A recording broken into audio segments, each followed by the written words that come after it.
YouTube, how's it going? The Goat House is back. And the Julio Jones trade rumors, they're heating up. It really sounds like a trade could happen. We'll talk about when it could happen, or when I expect it to happen. We'll talk about the landing spots, and then trade scenarios for each of these landing spots. I got other NFL players involved in these trade scenarios as well. It's definitely a unique trade, and we'll talk about all the details for if it went down. So this is kind of getting me excited. Something to look forward to in the offseason, something big happening here. So we're going to break it all down like we do with any big trade here, potential trade. Follow our Twitter for instant news. Talked about a lot of this already on Twitter. Got polls keeping you guys involved. So check that out. Like, subscribe. Be much appreciated. Full NFL coverage here at the Goat House. Here's our Twitter. Again, we were already talking early this morning on the Falcons, quotes, news, the landing spots that were mentioned, talking about things like that. So first, let's go over some of these details, some important details. If the trade happens, if it occurs, it will be after June 1st. When players are traded or cut after June 1st, there's a lot of bonuses and guarantees that kind of disappear almost, so you can potentially save more money. So you might as well wait. There is no rush. I don't see a scenario where he's traded before June 1st. There's a deadline within the day on June 1st, so it actually could be on June 1st later in the day. We can see several moves throughout the NFL around that period, and that's kind of coming up, so something to look forward to there. Falcons currently have $412K in cap space. Remember, draft picks count towards that. Not all draft picks have been signed, so they need to clear more space. There's not too many ways for them to clear more space. Another one actually would be Grady Jarrett. They are not going to trade Grady Jarrett. There's actually way more likely Julio Jones, and I'd say about 0% to trade Grady Jarrett. They will end up clearing $15.3 million by trading Julio Jones after June 1st. Pretty big number there. That definitely helps out. And then they got some more wiggle room too. After signing all of their draft picks, they can look into free agency, what is left, or acquire players within the trade, which is a possibility. Julio Jones will come with the same number, $15.3 million cap charge. So if a team trades for him, just whatever team that is, $15.3 million coming their way. That's a tricky part because everyone's kind of low on cap space. Even the teams that are technically on the higher end, they're pretty low on cap space for being on the higher end, compared to normal off seasons, of course. So most teams, if not all, would probably want to send players away to clear some space. Because remember, they got to sign, and there's some teams that could afford this and their draft picks. So that's something to look out for. A first-round pick is unlikely. People are putting it, credible sources are putting it as it's just not going to happen, a first-round pick. And I'm pretty much there just because a lot of things need to happen. The Falcons are pretty desperate. It feels like they're the ones all of a sudden trying to move him. They're desperate to clear space. They're not making it known they're really desperate to lose Julio Jones. They're not really putting it that way. And there's a lot of weird things that need to happen, but I won't say 0% chance a first-round pick is involved because there is a very, very slight chance that a team, even though the Falcons are trying to clear that space, they don't necessarily need to clear all $15.3 million. They can pay a chunk of it or what they can, and then that will make the team happy.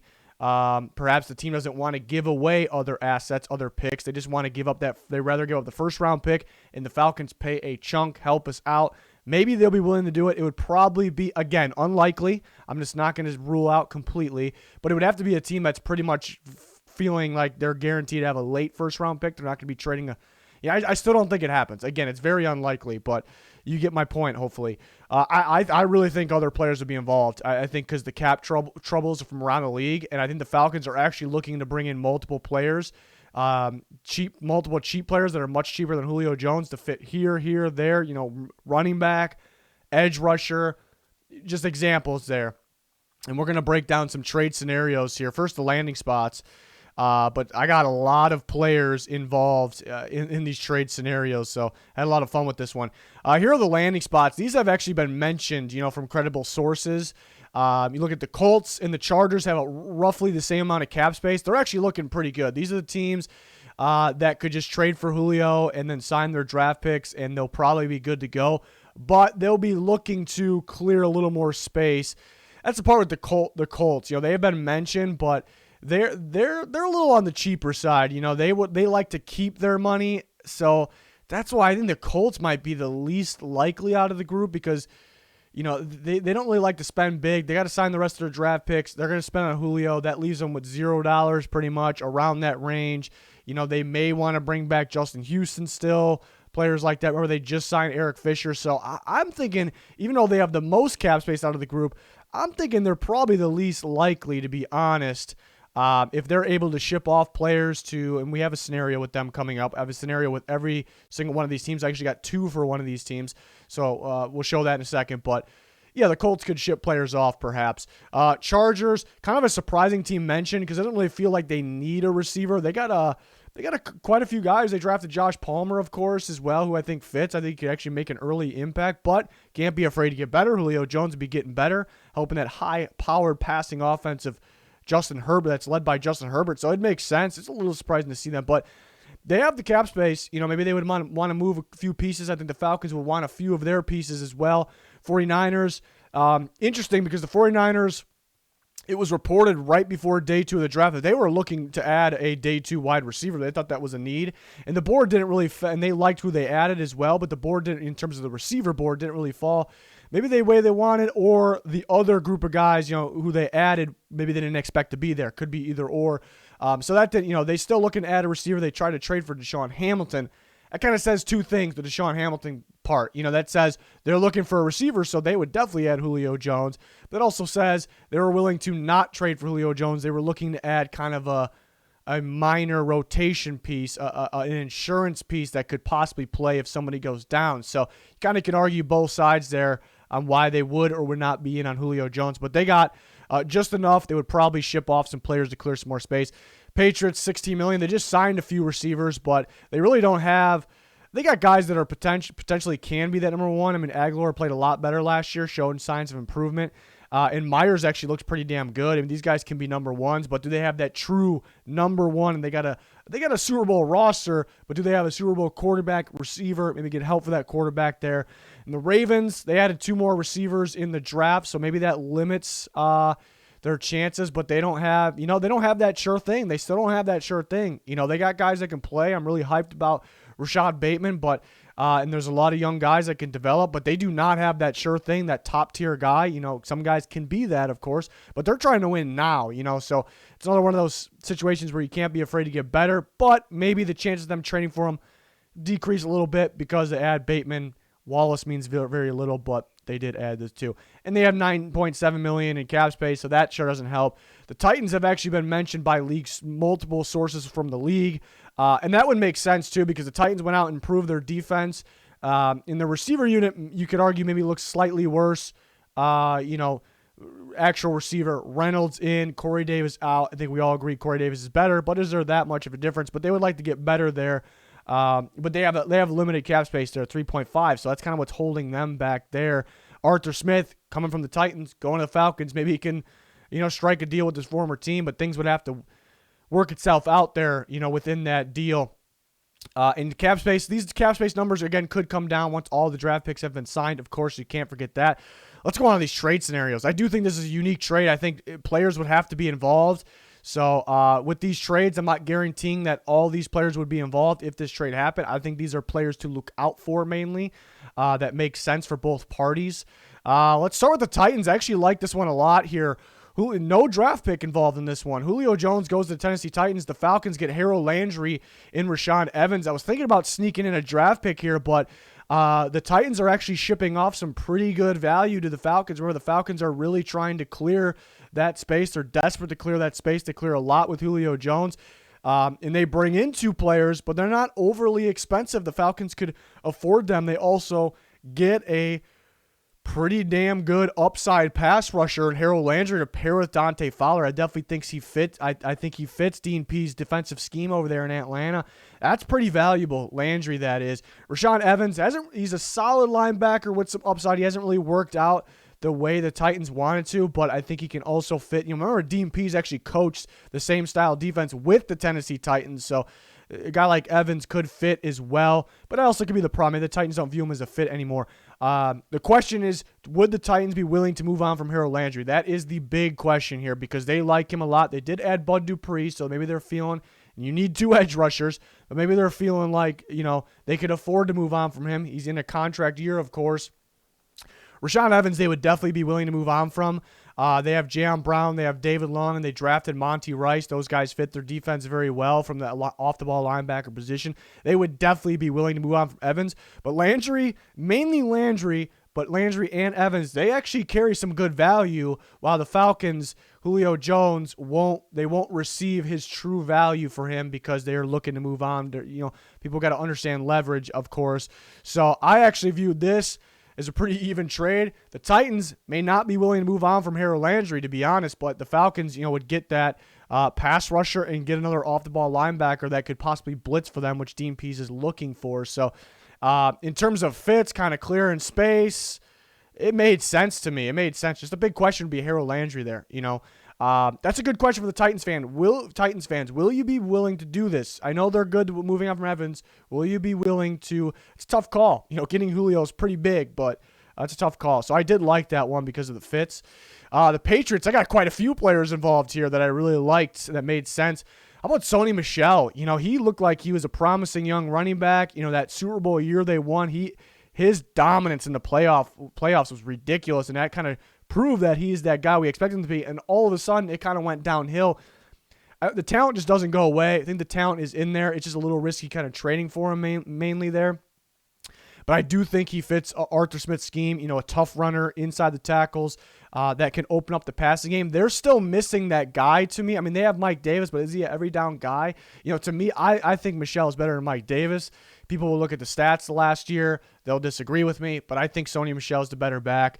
I think they would love to have him, and the Patriots would be fine moving on from him because they got a number of backs. They even added Ramondre Stevenson in the draft. Anthony Jennings, who the Patriots added a year ago from Alabama, they may like him. They just got so many of these guys. Remember that, their starters are probably going to be Judon and Winovich. They have Uche, who's a little bit of a hybrid player. Maybe they throw Uche into here. I think more Anthony Jennings, who would fit as a outside linebacker edge rusher in Dean Pease scheme, opposite of Dante Fowler, so that would help. And we already heard N'Keal Harry's on the trading block. If the Patriots bring in Julio Jones, another receiver, N'Keal Harry would have to be involved. This would be a rotation guy for the Falcons. And you throw in a third-round pick, so the Falcons do get a haul but there isn't really extreme value from those players. Anthony Jennings is a developmental player. N'Keal Harry, you're not getting much. You're still banking on some upside there. He hasn't proved much. And Sony Michel, I think that's a good piece for that system that he's going into, but some question marks because he's been a little underwhelming. So you throw in the third-round pick with it. That made sense. Maybe you can say it's a long shot this happening with this many players involved. I'm just kind of throwing players that really make sense. If a trade happened and it wasn't a first-round pick, I don't think it would be between a team like the Falcons and the Patriots, I would expect at least one of those players to be involved, really. So it just made sense to me. So, and again, this is a very unique trade. It almost feels like an NBA trade could go down with just different players going back and forth. It really does, just because it really is caused by the COVID, really, and that resulted in the cap space situation being all messed up, and that created things like this that we've seen, surprising things in the offseason. So I really like those players being on the block and potentially going to Atlanta there. Colts, how about Paris Campbell? He's coming back from injury. There's some high hopes for him, perhaps. He's definitely a shifty, gadget-type player that could be more than that. The Falcons would like to add that in the rotation. They don't really – do they really have that guy in there, more of that gadget guy that they would really benefit from that, having him in that offense. And the Colts bringing in another receiver. I would like this for the Colts because I've been saying I think they're missing that true number one. They're deep with receivers. Michael Pittman can – he's definitely. I consider you need 2 ones. I think Michael Pittman's kind of that second one. Julio Jones, obviously the top one there. And T.Y. Hilton, he was third in reps snaps for the Colts last year, so he's kind of a 2 these days. Still very solid. But the Colts get Julio. They send off Paris Campbell. How about Jacob Eason? It already feels like the Colts added Sam Ehlinger, so maybe they saw something in practice they didn't like from Eason. I think the Falcons would like Eason behind Matt Ryan, kind of to learn and kind of be the future there. I think Arthur Smith would be fond of that as well. And Ben Banogu there hasn't really worked out for the Colts. I was surprised by that pick originally because the Colts are a 4-3 team and Banogu is a 3-4 edge rusher there. I think, a small piece with some upside here that would fit the Falcons defense. More in the Colts defense. Not tremendous value here. It's kind of maybes. Will Campbell be healthy? Eason, will he develop? Same with Benogu there. So a third-round pick also comes along. It's tough because the Colts can't trade their first or second because those are not both, but those are kind of tied up to the Carson Wentz trade. One will go to Philadelphia after this season. We'll probably know during the season at some point, late at least. So that's an interesting one. I think Colts are on the less likely side. Who knows? They're definitely mentioned, though, here, as you can see. The Chargers, I threw in some two solid players here, a little similar to the Titans one. We got some value going with these players. Jerry Tillery, who I could see Brandon Staley wanting to work with because he's kind of that 3-4 end that fits Brandon Staley's scheme, and he does have some upside still. He's just been a little underwhelming, so I could see them. It's really on Staley's thoughts on him, but he does carry some value. And then Josh Kelly, they got a big running back group. They got Josh Kelly, Justin Jackson on top of Austin Eckler being the guy, but they drafted Larry Roundtree as well. So one of those guys could be on the way out. The Falcons, which one would be appealing to them? Which one? Probably the only one they would be interested in is Joshua Kelly here, who was a rookie last year and had some. He's shown, it might be tough for the Chargers to get rid of him because he's got some value. So since there's some pretty good value, I kind of compare the Titans one. There's really no Harold Landry value here. So I threw in a 5th-round pick as well. Good question for the Chargers fans. And the Chargers, will they be willing to move on from those guys? Because Staley could like the idea of Tillery, and Kelly showed some value. He was a pretty solid back last year, but again, they brought in some guys, so that could mean they're willing to move on from guys like that. I don't think they're willing to move on from Eckler, so it's pretty good value going to the Falcons. I think they would like those guys. Tillery playing more that 3-4 end, Grady Jarrett playing that 3-4 D tackle, Davison playing the nose tackle spot. Edge rushers, Dante Fowler, they're still looking for another edge rusher probably to start. The Chargers are as well, though. The Chargers get Julio, receiver unit stacked for Justin Herbert. I don't know if they're on the likely side either because it's not really a must for them. It really isn't. I would like for them to look into the available outside linebackers, in free agency. Justin Houston, if he's, wants to play for them. It's just one example there. So, maybe with the Colts on the less I can't say likely, can't say very unlikely because they're mentioned as possible landing spot, but I guess compared to the rest of these, Ravens get Julio. The Ravens were linked to Julio pretty early on with this. I think it's starting to decrease a little bit because they draft Rashad Bateman, they draft Tylan Wallace on top of the other developmental pieces they have at the receiver position. But I threw in one of those receivers, Miles Boykin. Maybe they're kind of getting ready to move on from him. Does have some upside guy, a big body guy that also can play in the slot. So I do think the Falcons would like him in rotation. Also cheap. Again, the Falcons could be looking to add another running back. The Ravens, J.K. Dobbins probably off limits. And they like Gus Edwards a lot, so I don't think they would move on from him. Justice Hill, who I really liked at Oklahoma State. He's probably a solid back. We just haven't really seen much of him because the Ravens always have a deep running back group there. And I was debating between Tavon Young and Jimmy Smith. Obviously, the pick would be decreased. If it was Jimmy Smith, I think he carries a little more value, very solid corner. I just don't know if the Ravens would be willing to move on from Jimmy Smith. They really value having the 3 outside corners. Cornerback is rarely the most important piece of a defense, but in that system, Don Martindale's system for the Ravens, outside cornerback is the most important position for them for sure. A lot of cover zero, corners are on an island. They got to be able to run man press if they need to, have to. So Jimmy Smith's a possibility. Thought about it. Interesting. Connected to Dean Pease, both Jimmy Smith and Tavon Young there. They're both connected. Dean Pease coached with the Ravens when those guys were there. Tavon Young, a very solid slot corner. Remember the Ravens drafted Shaun Wade, kind of be the guy. Young has had some injuries, but when he's healthy, he's a very solid slot corner. The Falcons could be looking to add that. They got some length on the outside with A.J. Terrell and Isaiah Oliver. They do have Sheffield who can play a little bit of both, but the familiar face for Dean Pease there, they could be looking to add him. A little bit of a cap hit compared to the other guys, but not something they can afford if they ship off Julio Jones. These are guys that I think could fit the Falcons. And the Ravens would be willing to move on from. Also thought of a guy like Jalen Ferguson, just doesn't carry too much value. And throw in a 3rd-round pick there. These guys don't carry too much value here. So you throw in the 3rd-round pick. That made sense to me. But again, Ravens, maybe the chances decrease because the receivers they added, like a big time guy like Rashad Bateman. At least we hope he could be a big time guy there for the Ravens. 49ers, I actually got 2 for the 49ers. Well, D Ford, there was talks that maybe the 49ers can move on from D Ford because he's very important to them, very good. He's a very underrated pass rusher, but the injuries are they just keep on coming, so it's pretty tough. And they've kind of got guys, signed a guy like Samson Abukum who plays that role, just kind of a poor man's Ford, because they're kind of getting prepared there, maybe to move on from Ford, or maybe to prepare that he's going to get hurt again. But he is very talented, so you throw him in with the 3rd round pick. He doesn't carry as much value as his talent level because he does have the injury concern. Therefore, the 3rd round pick comes along. Also, the Falcons do take in about $8.9 million in cap with him. They could afford this with moving on from the $15.3 they send off with Julio Jones, but it still hurts them a little bit because their goal is to save more cap, but they do still save cap. So, but I had a second option here, another player that could be involved. It just wouldn't be both D Ford and Raheem Mostert. The Niners like Raheem Mostert a lot. Shanahan likes him a lot. They did bring in Sermon. They did bring in Elijah Mitchell as well, and they have other pieces like Jeff Wilson.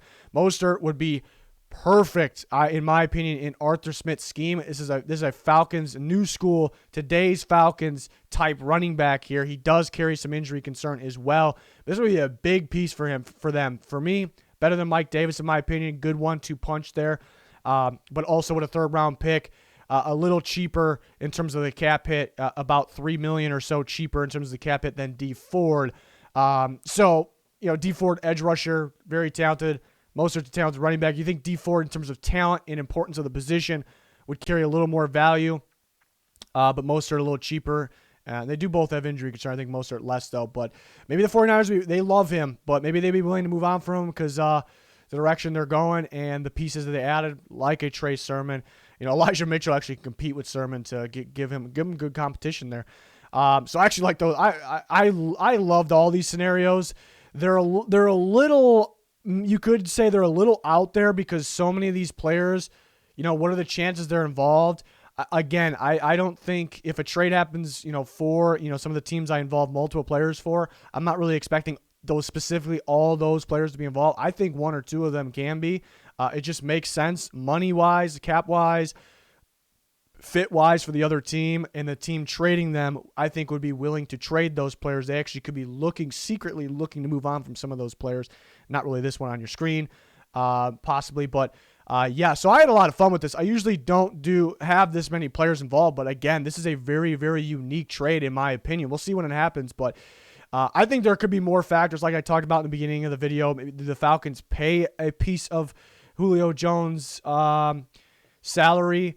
They probably don't want to, but if they do, then less players are involved and a better draft pick is involved, so that definitely can change things. You also can plug in the obvious scenario that it could be Julio Jones for a 2nd-round pick in every single one of these. It would have been a little boring if it did Niners, Julio, 2nd-round pick. Maybe something else too, something small in there, a small player going to the Falcons. And I could have done that for every team. Those are very realistic. It would have been a little boring if I did it for every single team, but just keep that in mind. It's pretty realistic there. But really enjoyed making these scenarios that, I heard the trade was heating up. It's definitely possible post June 1st. And a lot of these names, these players are popping in my head. That makes sense. So let me know your guys' thoughts. I'm sure you guys have some trade scenarios as well. Throw those down in the comment section. We're always talking on Twitter, always talking with you guys, reacting to everything here, NFL-wise, channel-wise. So make sure you follow that link down below. Please like, subscribe. Be much appreciated. Season predictions right around the corner here. Very excited. That's going to do it, though. Thanks for watching. Goodbye.